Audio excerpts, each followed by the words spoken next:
მოგესალმებით მეგობრებო, დღევანდელ ვიდეოში ვისაუბრებ ერთ ძალიან საინტერესო ფაქტზე, რომელიც ჩვენს ცხოვრებას უახლოეს ათწლეულის განმავლობაში სავარაუდოდ საგრძნობლად შეცვლის. ეს არის ფაქტი, რომელიც რამდენიმე დღის წინ დაფიქსირდა და მინდოდა თქვენთვისაც გამიზიარებინა ამის შესახებ. სანამ უშუალოდ მოგიყვებით თუ რაზეა საუბარი, არხი გამოიწერეთ და ლაიქით ეს ვიდეო. ეხლა კი გადავიდეთ თუ რაზეა საუბარი. რამდენიმე დღის წინ იაპონიის ინფორმაციული და საკომუნიკაციო ტექნოლოგიების ეროვნულმა ინსტიტუტმა და მათმა მეცნიერებმა ჩაატარეს 1123 მილიონზე ინტერნეტით მონაცემების გადაცემა და დაამყარეს ახალი სიჩქარის რეკორდი. კერძოდ კი ეს არის 1.2 პეტაბიტი წამში. ვიცით რომ ახლა მეგაბიტებში იზომება ინტერნეტის სიჩქარე, 1 პეტაბიტი უდრის მილიარდ მეგაბიტს. ანუ იაპონელი მეცნიერების მიღწეული სიჩქარე მეგაბიტებში რომ გადავიყვანოთ, გამოდის მილიარდ 20 მილიონი მეგაბიტი წამში.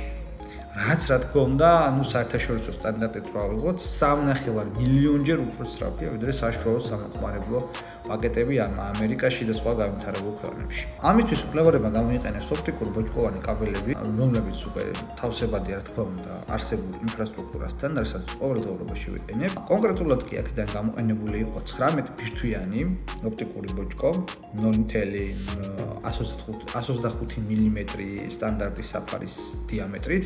ეს იგივე სისქია, რა თქმა უნდა, რაც დღეს სოფლიოში გამოიყენება. განსხვავებული კაბელი მათ არ გამოუყენებია. ამ 19 ბირთვიან ოპტიკურ ბოჭკოვან კაბელს შეუძლია გაატაროს 19 სხვადასხვა სინათლის გზა, რომ მონაცემები, რა თქმა უნდა, იქნეს გადაცემული. სწორედ ასეთი ტექნიკით არის შესაძლებელი მივიღოთ ისეთი გამტარუნარიანობა, ისე რომ არსებული 870,000 წყალქვეშა კაბელის სრულად გადაკეთება არ მოგვიწევს. ეხლა რომ წარმოვიდგინოთ რეალობაში რა სიჩქარეზეა ლაპარაკი, ეს არის რომ მაგალითად Netflix-ის სრული ბაზა, რაც გააჩნია, შეგვიძლია ერთ წამში ჩამოტვირთოთ და ასევე ერთ წამში შეგვიძლია ჩამოტვირთოთ Wikipedia-ის ყველა ინგლისურენოვანი გვერდი 5-ჯერ. ეს არის დამეთანხმებით უზარმაზარი რესურსი.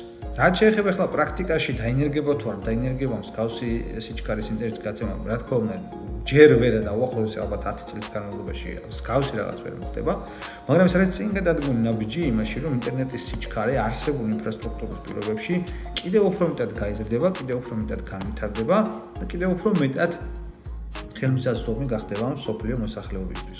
საქართველოში ამ მხრივ ძალიან სერიოზული პრობლემები გვაქვს, იმიტომ რომ ძალიან ძვირია ინტერნეტი, თუნდაც ამიერკავკასიაში რომ ავიღოთ და თუნდაც ვთქვათ აღმოსავლეთ ევროპის ქვეყნებში, ბევრად უფრო ძვირია ჩვენთან და ბევრად უფრო სუსტი ინტერნეტი. ასე რომ შესაბამისად შეადარეს ხოლმე კიდევ გლობალური უგეთიშება და უკეთ პრობლემებში ვართ. ჩვენს მეზობელ სომხეთში ომში მყოფ უკრაინაში და სხვაგან ბევრად უფრო იაფია ინტერნეტი, მიაქვს სიგულისხმობ რას მაღალ მეტ სიჩქარეს და ნაკლებ გადასახადს. ჩვენთან აგერ მაგთი საერთოდ გვიძვირებს ჩემო ბატონო 50 მეგაბიტიან პაკეტს და 100 მეგაბიტი გვაქვს ანატრელი. როდესაც ციფრულ ეპოქაში როცა ყველაფერს გაციფრულება უკვე სავალდებულო ხდება, მათ შორის ბიზნესისაც კი.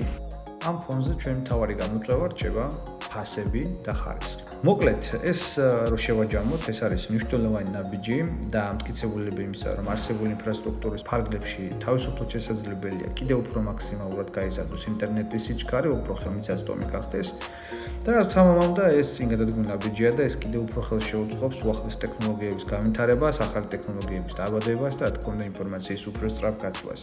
კიდევ ერთხელ დასასრულს გეტყვით, რომ ორი წამის საქმეა, არხის გამოწერა და ვიდეოსთვის ლაიქის გაკეთება. ჩვენ კი შევხვდებით მომავალ ვიდეოში.